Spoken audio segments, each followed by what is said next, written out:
for truth. But this march didn't start today, and it doesn't end here today to move.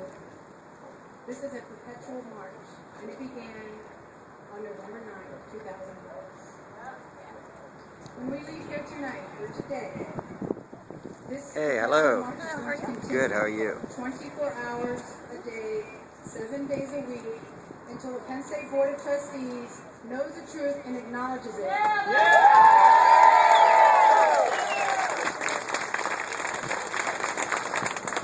Ray will be speaking a little bit later, and he has a little homework or to-do list for all of us. We need to be committed to that. We need to be proactive and take the steps necessary to continue this march until the truth is known and acknowledged. Can you all do that for me? Yeah! All right, I need you to promise. I want you right now, turn to your neighbor, look them in the eye, and say, I promise. I promise. We refuse to continue this march.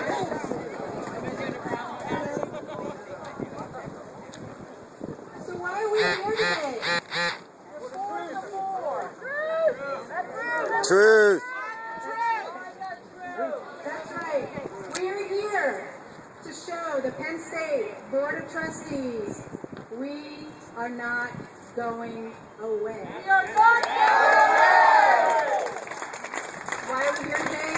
We are here because the Penn State Board of Trustees in November of 2011 accepted a false narrative and accepted blame on their former employees for another man's crimes. Those employees, Joe Paterno, Graham Spanier, Tim Curley, and Gary Schultz. That's one reason why we're here today. We're here because that same board perpetuated that false narrative. And they hired Louis Freeh and paid him millions of dollars to write a predetermined scripted report to justify their firings of those men. That's why we're here today. Let's have the truth! We're here today because those same board members embraced the free report without ever discussing it, without ever reviewing it among themselves, without vetting those so-called key findings. That's why we're here today. We're here because President Rodney Erickson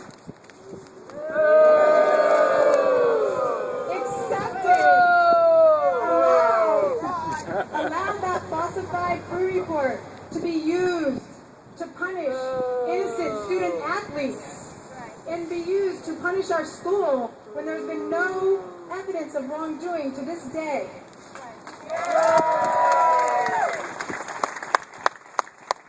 And he used that to allow the NCAA to impose illegal sanctions on our schools. That's why we're here today. And most recently, we're here because the board continued to perpetuate this false narrative and allow Penn State to shoulder the blame for another man's crimes. And they agreed to over $60 million in settlements with the victims. That's why we're here today.